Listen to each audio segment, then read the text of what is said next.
I promise you've been thinking about this all wrong. And my goal as being a real entertainment attorney, I've been doing music since I was four, is to give you a framework that changed everything for me. And I know it's going to change everything for you. So if you're getting excited, let's have our gavel moment and hit that like.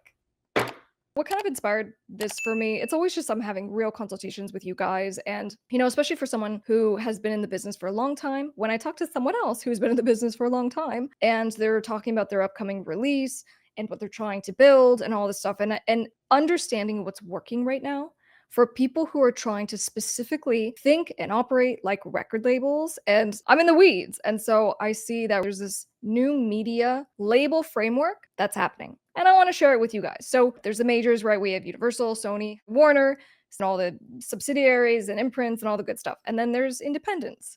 And all the independent labels, do what they want, right? They have a little bit of a different structure. They tend to be a little more artist centric. And the big question is just always, well, how does the label make money? Because as artists and music producers, we want to get signed to labels.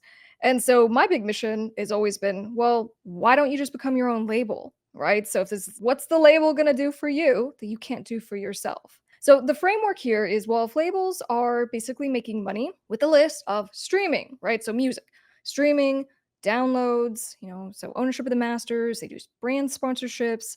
And then there's this ancillary income stuff, right? So just meaning, what's the additional ways that they're making money? There are tours, there's merchandising, there's licensing. So this traditionally was called a 360 deal. They don't call it that anymore because let's not say they're trying to hide it, but they just don't call it that anymore. But record label deals have the same language in it, which is, hey, for the other stuff that you do in your music career or your entertainment career, we get a little piece, which is what 360 was all about. It just goes, we are getting a little piece of the pie, regardless of whether it comes from music, your acting, your sponsorships, whatever. Anyway, that's still what it is. They just don't call it 360 deals anymore. The question has now gone from how to start making money in music to how to start making money from media. Some of you are calling it what it is, and you go, I want to be one of these new media labels. I want to become this, even just for myself. I'm not even trying to do this and sign other artists. And if you are, great, this works for you as well. Now, music is always going to be the key ingredient of what this is. All right, so now we're going to start going through the framework. Music is always going to be the key ingredient. You can argue all day long about music is becoming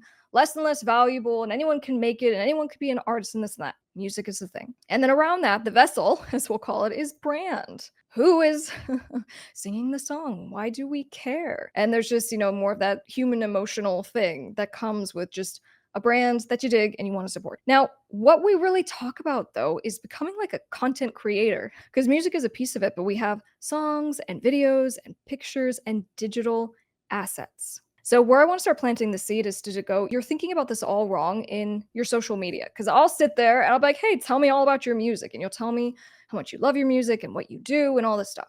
And then I go, okay, tell me about your social media. How much do you post? How much you take it seriously? And I think that thinking of social media pages as digital assets, that might be new for you. So people, when they build up, let's say, an Instagram page, and now you have 200,000 followers, 300,000 followers, you then can use that to get a brand deal because you have audience, because you have attention. And so looking at social media for the fact that they are in fact digital assets and not only you can use, but you can then sell. I have clients all the time that will build up social media pages and then sell them because you can rebrand them. And it's like, hey, you want a quick 1 million followers? I'm going to give you this page. You have to buy it. So they're digital assets. We look at ad revenue for your YouTube channel. It's not about vanity metrics. It's about real hard numbers of if we can get a deal for you because someone wants to sponsor you and maybe they get a percentage of what you make on a video, or maybe they get a percentage of what you make on your YouTube channel.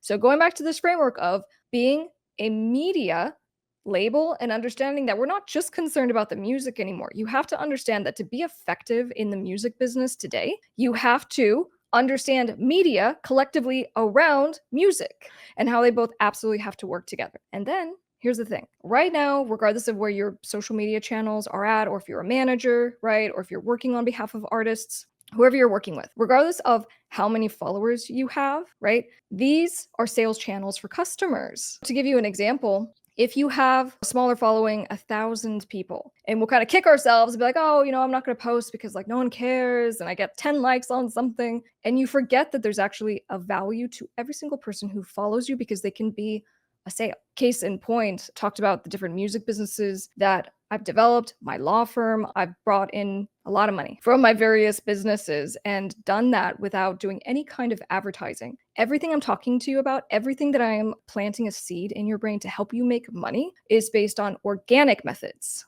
Okay, so if you don't have money to start, that's okay. So basically, two frameworks. When I sit down with you guys, usually it's where you at right now, and it might be that you have a full-time job and you have another job to pay for your job of being a musician or a producer or a manager, or you are stuck. So maybe you are in the music business and so you are a full-time music producer, but you just aren't able to kind of figure out how to better monetize.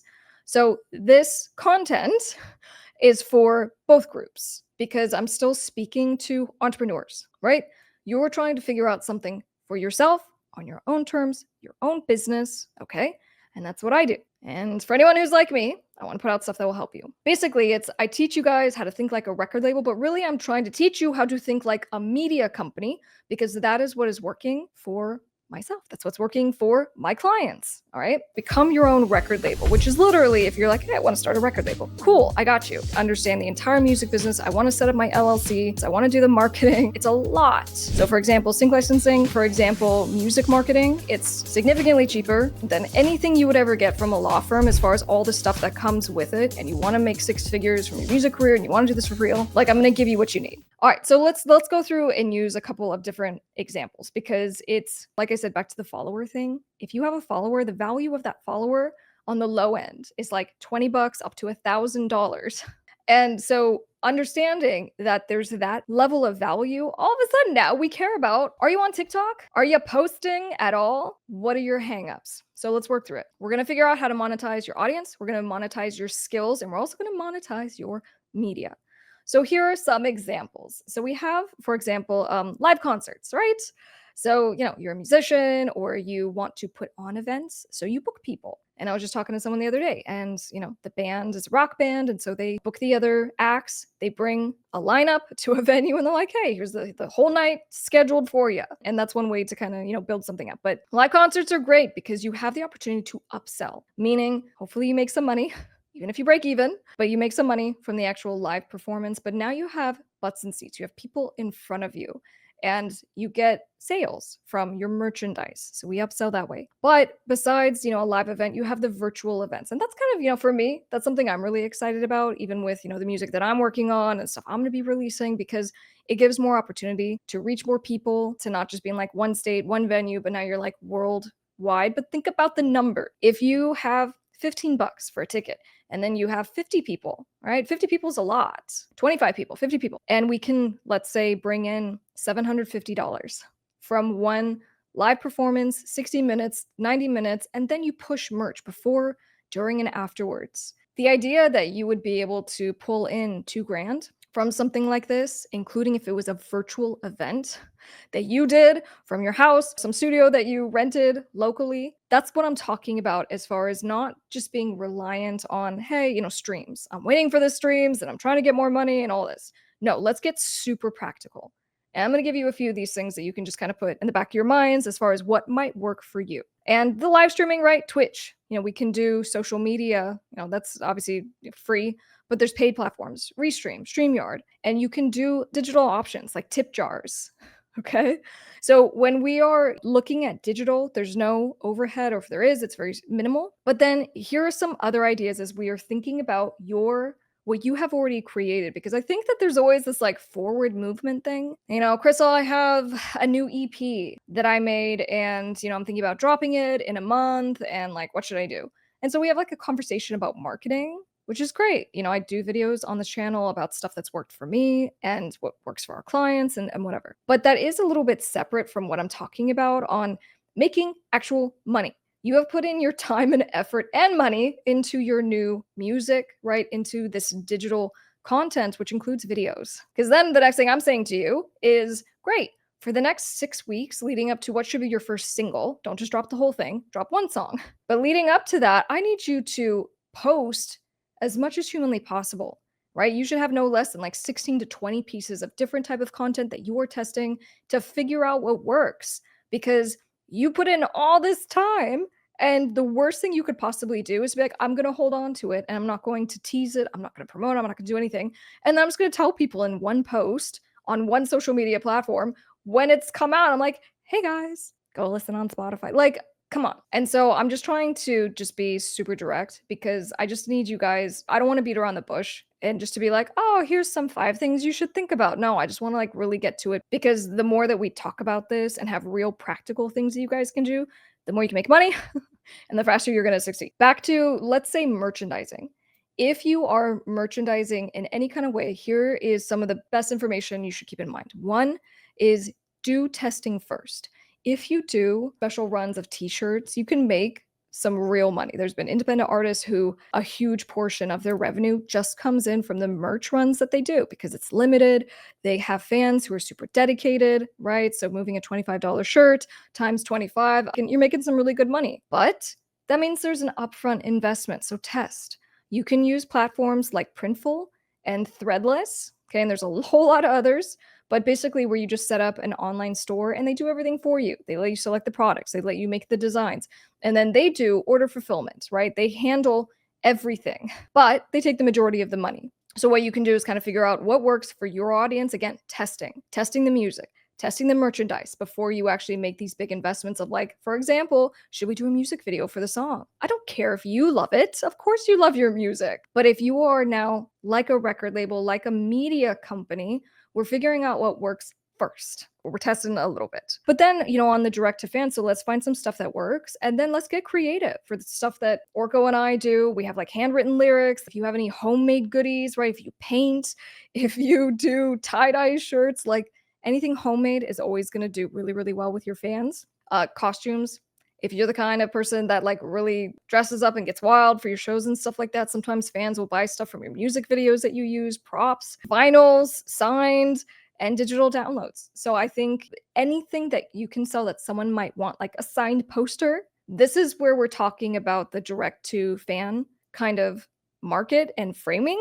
Okay. So you can make real money and do things that people legitimately want to buy from you.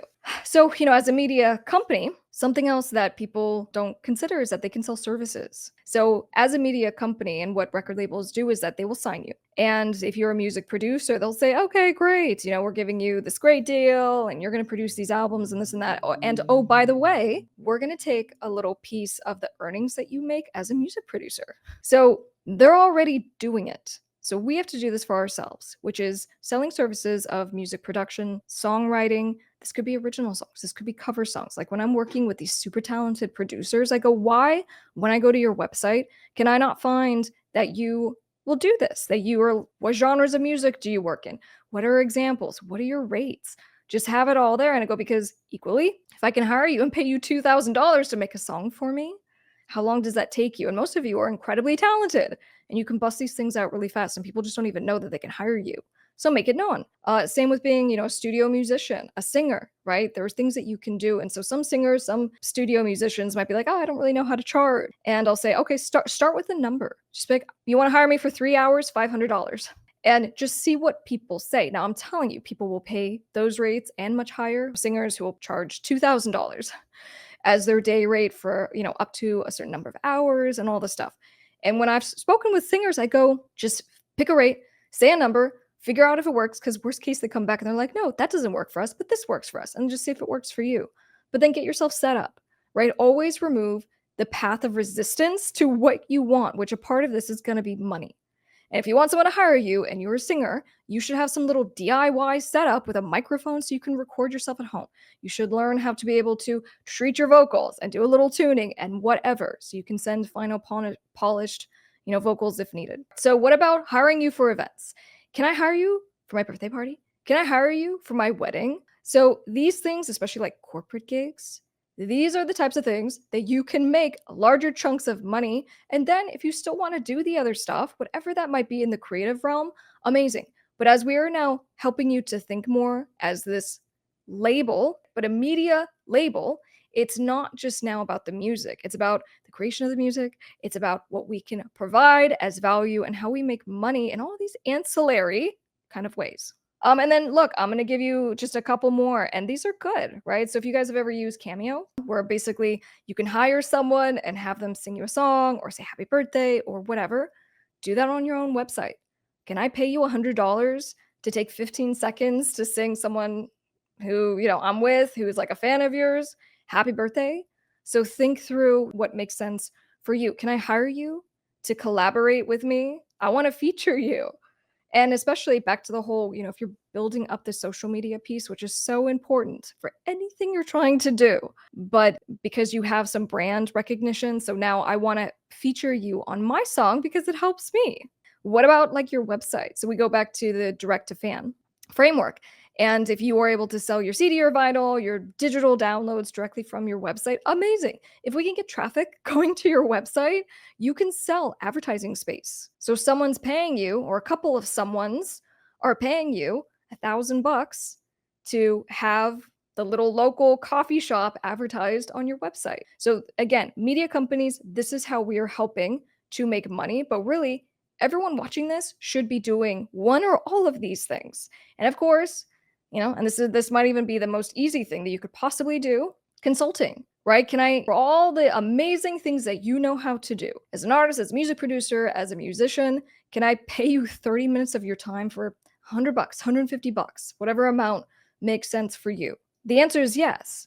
And then, of course, there's online courses. All right. And so this is one that, just makes a lot of sense because in a lot of instances, it provides a cheaper way to help people who might have time constraints, right? So if you are like a touring musician, if you're actively getting hired as a music producer or whatever, but you want to be able to teach someone that you know, or what you know, I should say, and you want to teach someone what you actually have taken time to learn.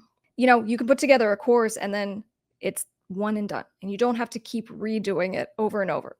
And the best example that I can give is just literally myself. As you guys know, I'm a law firm owner. I've been doing this for over 10 years at this point.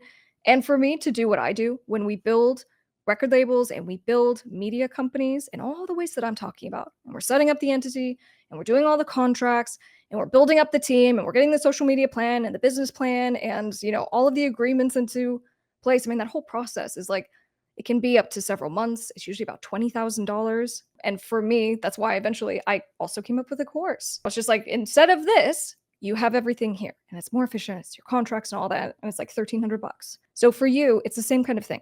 You can take your skill set and figure out a way to make money on it, call it passive income, but it's within this framework of being a media company. And then here's something else. If you go, well, Crystal, I don't have the traffic, right? I don't have the numbers. I don't have people following me on social media. So, how can I get people to go and buy my stuff? Go to places that do have the traffic. So meaning while you're working on building your social media, you want to go to the Fivers, the Upworks, the Sound Betters, the Air Gigs. There are places where you can go and just sign up to provide services. There's places that you can go to sell your beats. So if that makes more sense for you, great. But obviously what I'm really trying to push here is that you will build this thing for yourself and you will get people going to your own social media, to your own website, because that's where you have the most control and you'll make the most money. Last couple of things. When it comes to brand partnerships and sponsorships, our labels, our media companies are really killing it on this front because, again,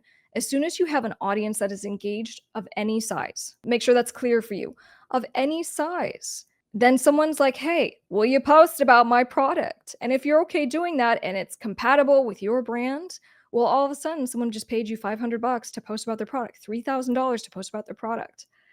And so that's why I go back to understanding that your social media channels, right, and pages are digital assets that can make you a lot of money. It's not even because you're like, oh, I turned on monetization on my TikTok.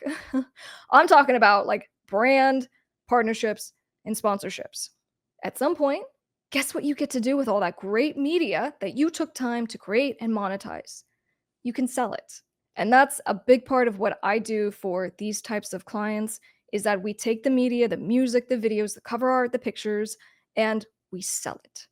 Because at some point, it does become valuable. And when we sell it, we have to go through that process of getting the contracts into place. Hopefully, you've already been doing this and just making sure that the IP, the intellectual property, which is copyrights and trademarks, protecting your content is already there because that is something that's super, super valuable and part of the sale.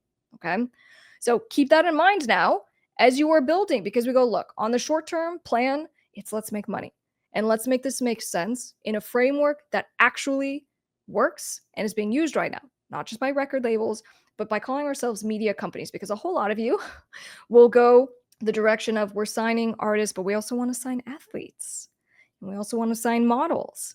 We want to sign different types of talent that aren't necessarily only doing music. And so there's a logical progression from everything that I just said on how we actually can make money as a company and working with these different individuals.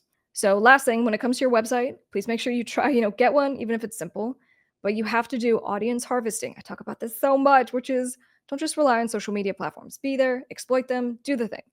But you have to make sure you're getting emails as you go. You have to be in control so that if something happens, you can still reach out to people and let them know about your products and get them to buy something from you. Okay. And last but not least, you should know this at this point because I do so many terms of service reviews. Have terms of service on your website because it's the contract that people have to agree to when they hire you, when they buy your stuff. And so it's the contract that's going to be there to define the relationship, but also protect you.